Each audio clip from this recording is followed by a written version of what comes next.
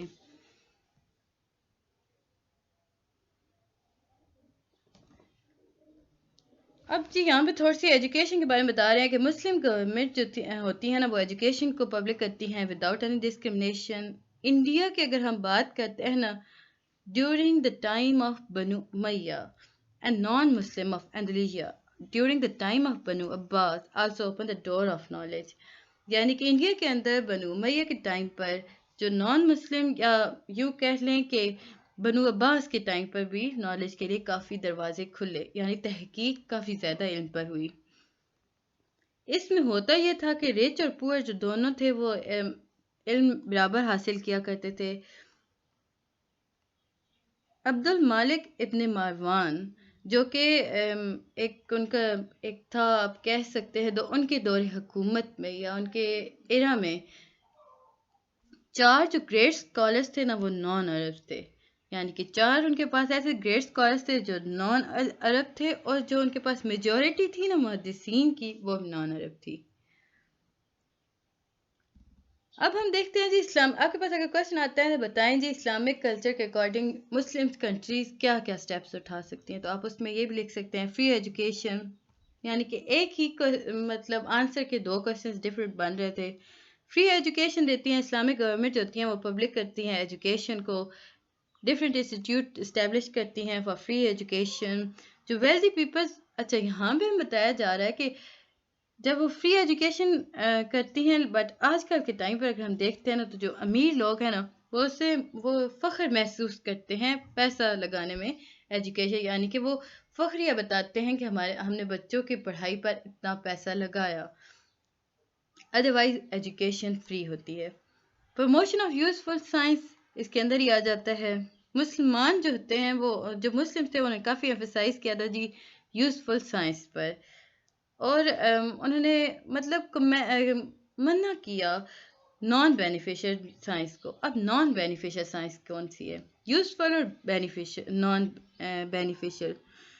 Useful science وہ ہوتی ہے جو ہماری مدد کرتی ہے، نان بینیفیشل سائنس وہ سائنس ہوتی ہے جس کا کوئی لینا دینا نہیں ہوتا، بس ایسی ہی ہوتی ہے، سچ ایز اب میجک۔ یہ نان بینیفیشل ہے تو یہ سائنس پر یہ فائدہ نہیں پہنچاتی، میوزک ہو گئی، ایسٹرالوجی ہو گئی اور شرک۔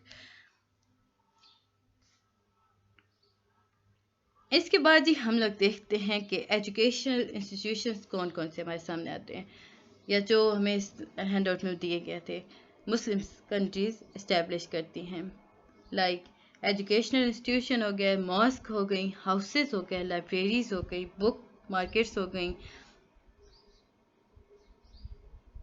اب یہ جو ساری چیزیں ہوتی ہیں نا، یہ سویلائزیشن کے اندر سائنٹیفک کلر پروڈیوس کرتی ہیں.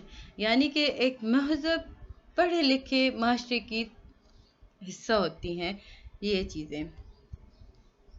سائنٹیفک ایکسپیریمنٹ کی اگر ہم بات کرتے ہیں تو مسلمانوں سے پہلے ہمیں پتہ چلتا ہے کہ سائنس جو تھی وہ تھیوریٹیکل نالج تھی، لیکن مسلمانوں نے اسے پریکٹیکل یا یوں سمجھ لیں نالج آف ایکسپیریمنٹ بنا دیا. ڈفرینٹ لیبارٹریز بنائی، ہاسپٹلس بنائے، سائنٹیفک انسٹرومنٹس بنائے، انوینٹ کیے. اس طرح انوینشن سٹارٹ ہوئی. ٹریننگ ود ایجوکیشن کے اندر دیکھتے ہیں تو مسلمس جو تھے وہ ایمفسائز کرتے ہیں، زور دیتے ہیں ہیومن ٹریننگ کو ود نالج. یعنی کہ نالج کے ساتھ ہیومن کی ٹریننگ کرنا بھی کافی زیادہ ضروری ہو جاتا ہے. کبھی کبھار ایسا ہوتا ہے نا کہ نالج ہے بٹ آپ بالکل غیر تہذیب یافتہ لگ رہے ہوتے ہیں. ضروری ہوتا ہے کہ طریقہ آنا چاہیے. اب وہی بات یہاں بتا رہے ہیں کہ نالج اکیلے انسان کو اچھا انسان نہیں بنا سکتی جب تک وہ پریکٹیکل ٹریننگ حاصل نہیں کرتا.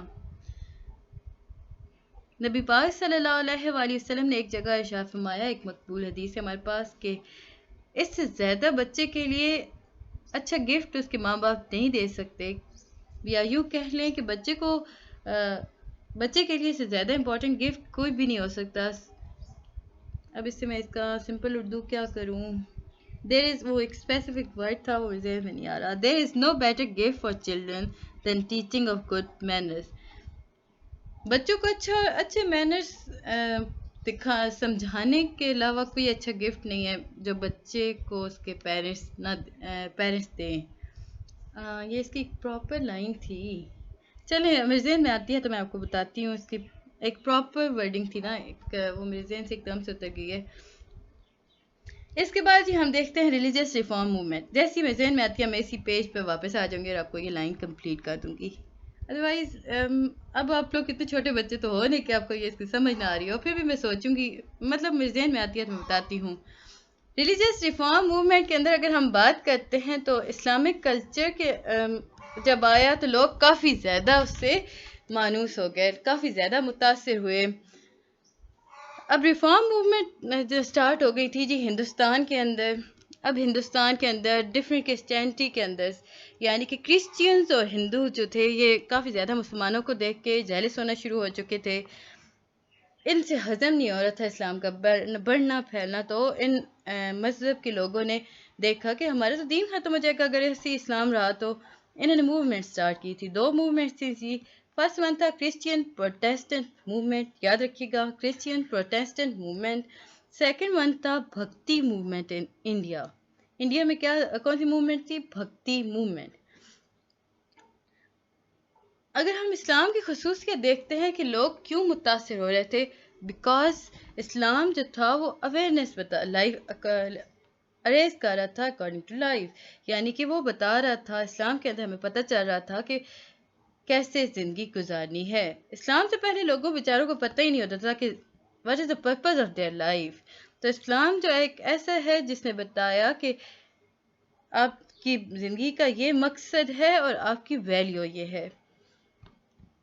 اس کے بعد ہی ہم دیکھتے ہیں اسلام انوائٹ سائٹس. اور یہ اسلام کے اندر اگر ہم دیکھتے ہیں تو آبزرویشن اور ایکسپیریمنٹ کے بارے میں کافی زیادہ بات کی گئی. Change in style of governance. اچھا یہ آپ کو ایک اور آنسر آپ کو شروع ہو جاتا ہے کہ ریلیجیس ریفارم موومنٹ کے بعد اگر آپ کے کوشچن آتا ہے نا کہ آپ بتائیں جی اسلام کے اصول، یا یوں سمجھ لیں کہ اسلام کے تیزی سے پھیلنے کی وجوہات، تو آپ اس میں یہ لکھیں گے change in style of governance. اسلام سے پہلے جو تھا نا وہ ایک ڈارک ایرا تھا. اسلام نے خلیفہ سسٹم سٹارٹ کیا، یعنی خلافت آ گئی، لوگوں کو اچھے رہنے کے طریقے بتائے، بہترین نمونہ انسانوں کی زندگی کے لیے آ گیا. اس کے بعد ہے ڈگنیٹی آف ہیومن کانشیسنس. اسلام سے پہلے ہر مذہب، ہم بیسیکلی کرسچین اور ہندوستان کی مطلب ہندوازم کی بات کر رہے ہیں، تو ہر مذہب جو تھا نا وہ کہتا تھا کہ یہ 2 مذہب ہم بات جو ان دو کرے تو ہر کو چھوڑ دیتے ہیں، دو مذہب کر دیتے ہیں. یہ دو مذہب کہتے تھے کہ انسان پیدا ہی گنہگار ہوتا ہے. اسلام نے اس بات کو ختم کر دیا. اسلام نے بتایا کہ انسان کی کیا طاقت ہے، اسے یا یوں سمجھ لیں کہ اس کی کیا پوزیشن ہے، اس کا کیا سٹیٹس ہے ان سوسائٹی. اللہ تعالیٰ نے ارشاد فرمایا کہ ہم نے ایڈم آف چلڈرن، یا یوں سمجھ لیں کہ چلڈرن آف ایڈم کو آنر دیا. 2 منٹ گائز میں بہت زیادہ آئی تھنک پتہ نہیں کیا کتنے منٹ کی آپ کی یہ ویڈیو بن چکی ہے. مجھے ایسا لگ رہا ہے جس میں 2 گھنٹے سے بول رہی ہوں. اب ہم ڈیٹیل میں ڈسکس کرتے ہیں وومن رائٹس کو. This class of woman was the most deprive after sleeves. اگر ہم عورتوں کی بات کرتے ہیں تو اسلام سے پہلے غلاموں کے بعد عورتوں کے ساتھ عورتیں ایک یوں سمجھ لے غلاموں کی طرح ایک کمتر چیز سمجھی جاتی تھی. اس وقت سمجھا جاتا تھا کہ عورتیں جو ہیں وہ اعلی کار ہیں شیطانوں کی، یہ روکتی ہیں نیکی کرنے سے. اسلام نے نا بہت زیادہ سٹیپس اٹھائے تھے عورتوں کے حوالے سے. اسلام نے ماں، بہن، بیٹی، بیوی سب کو ان کے رائٹس دیے، انہیں رسپیکٹ دی. اسلام نے چوائس دی عورت کو کہ وہ جسے چاہے شادی کر سکتی ہے یا اس سے مشورہ لیا جا سکتا ہے اس کی شادی کا. حق مہر مقرر کر دیا اور عورتوں کو فکس شیئر دے دیے جائیداد کے اندر. ایک آیت ہے سورہ نساء کے اندر ہے ہمارے پاس کہ مرد کے پاس حقوق شیئرز ہیں ان کے پیرنٹس کے ایسٹ میں سے، اسی طرح عورت کے پاس بھی شیئرز ہیں اس کے پیرنٹس کے ایسٹ سے. ہاں کچھ تھوڑے ہیں، وہ کہیں زیادہ ہیں. اللہ تعالیٰ نے سارے شیئرز فکس کر رکھے ہیں. ایک اور امپورٹنٹ یہاں پہ حدیث تھی جو آپ کو آنی چاہیے. حدیث اگر آپ کو کوئی سناتا ہے ڈیفائن کوئی حدیث بتائیں جی اکارڈنگ ٹو نالج، تو آپ کہیں گے کہ it is obligatory on every man and woman to acquire knowledge. آگے بڑھنے سے پہلے کہیں میں چینل کو لائک اور سبسکرائب کر دیجیے گا گائز. گریٹنیس آف لیبر ہم دیکھتے ہیں اسلام نے کافی زیادہ ورکرز پر ان کی ڈگنیٹی پر زور دیا ہے. پروفیٹ صلی اللہ علیہ وآلہ وسلم نے ارشاد فرمایا ہے کہ اچھا حلال رزق وہ ہے جو آپ اپنے ہاتھ سے کھاتے ہیں، یا یوں سمجھ لیں کہ اچھا کھانا وہ ہے جو آپ اپنے ہاتھ سے کماتے ہیں. ایک اور جگہ آپ نے ارشاد فرمایا تھا کہ مزدور کو اس کا پسینہ خشک ہونے سے پہلے اس کی اجرت دے دو. ایٹیکیٹس کی ہم بات کرتے ہیں. جیسے اسلام ہر چیز پر زور ڈال رہا ہے تو ایٹیکیٹس کے بارے میں بات کی گئی. فار ایگزامپل اگر ہم ٹریولنگ ایٹیکیٹ دیکھتے ہیں اسلام نے اس پہ کافی زور دیا. ایٹنگ، ڈرنکنگ مینرز ہو گئے. ایٹیکیٹ بیسیکلی مینرز ہوتے ہیں. میٹنگ مینرز ہو گئے، سلیپنگ مینرز ہوتے ہیں. ہر چیز کو کافی ڈیٹیل میں ڈسکس کیا گیا اور کس صورت میں کیا گیا؟ سورہ الحجرات کے اندر. یاد رکھیے گا سورہ الحجرات کے اندر آپ کے مینر کے بارے میں بات کی گئی ہے انسانوں کے. اس سورہ کے اندر ہمیں بتایا جا رہا ہے کہ بعض فار ورشپ عبادت سے پہلے نہانا چاہیے، وضو کے طریقے کیا ہے، ضروری ہے، وہ ساری چیزیں، کپڑے صاف ہونے چاہیے، یہ ساری چیزیں بتائی گئی تھیں. اس کے بعد ہے G better treatment of slave and mayor for education. Prophet sallallahu alaihi wasallam said, feed the slave as you eat yourself. یعنی کہ آپ اپنے غلام کو بھی وہ دیں جو آپ کھاتے ہیں، اسے ویسے ہی کپڑے پہنائیں جیسے خود پہنتے ہیں. Many slaves of Muslim become the greatest scholars of their time. بہت امپورٹنٹ بات یہاں بتائی گئی تھی کہ بہت سارے مسلمانوں کے غلام ایسے تھے جو اپنے وقت میں ایک بہت بڑے اسکالر بنے. تو یہ تھا جی لیسن نمبر 23. ہوپ سو آپ کو سمجھ آیا ہوگا. ملتے ہیں نیکسٹ ویڈیو میں، تب تک کے لیے اللہ حافظ.